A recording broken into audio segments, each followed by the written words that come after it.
I've been agonizing for months now about my role at the Commission and my effectiveness at the Commission and my safety actually and security. And I reached a decision after visiting 4 counties across the country and seeing my staff. I realized that we are in a difficult situation as a country, preparing for an election in which you have one candidate that has withdrawn, in which you have the Commission not meeting all its obligations and yet not coming out very strongly to say that these are the challenges we're facing in terms of technology. We've been having a situation in the Commission whereby every decision is on the basis of a vote. And so it was becoming increasingly difficult really to be able to stand up and say, I am doing this because I believe in it. It was more of, I'm doing this because we have a collective responsibility. And I have to defend those positions even when I didn't believe in them.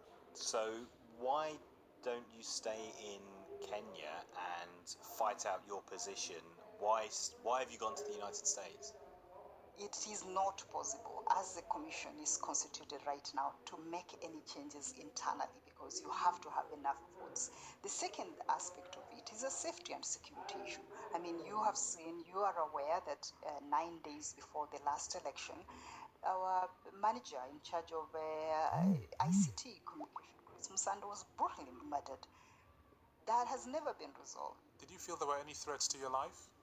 Absolutely. I mean, I have never felt the kind of fear that I felt in my own country. I have traveled around the world. I have lived in various countries. So if you get such messages and you've seen your own staff get that and be murdered, you will really be suicidal to think that nothing would happen to you. Where are these threats coming from? The governing Jubilee coalition or from NASA? I always see possibilities of threats coming from anybody because sometimes it's opportunistic. Will Kenya and the Commission be ready to conduct credible elections on the 26th of October? I was going to say that if it is to conduct an election, yes, the Commission can hold an election.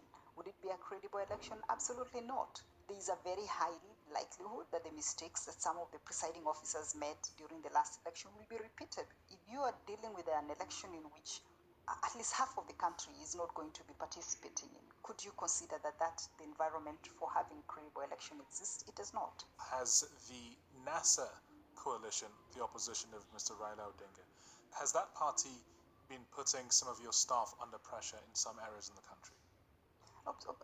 Absolutely, and it's unacceptable.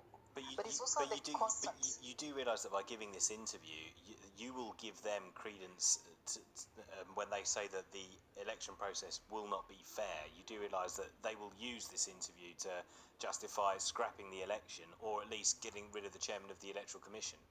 You see, my personality requires that I speak the truth, but there are also aspects that I cannot live with. I cannot live with an election that is never going to be a credible election. We have to get to a point whereby we are able to speak the truth, whether that truth hurts Jubilee or whether that truth hurts NASA, but it is the truth. Do you envisage yourself going back to Kenya in the foreseeable future? No, I don't feel safe enough to be able to go back home. I haven't been feeling safe being there. This is not what I ever thought it was going to end up being as a job.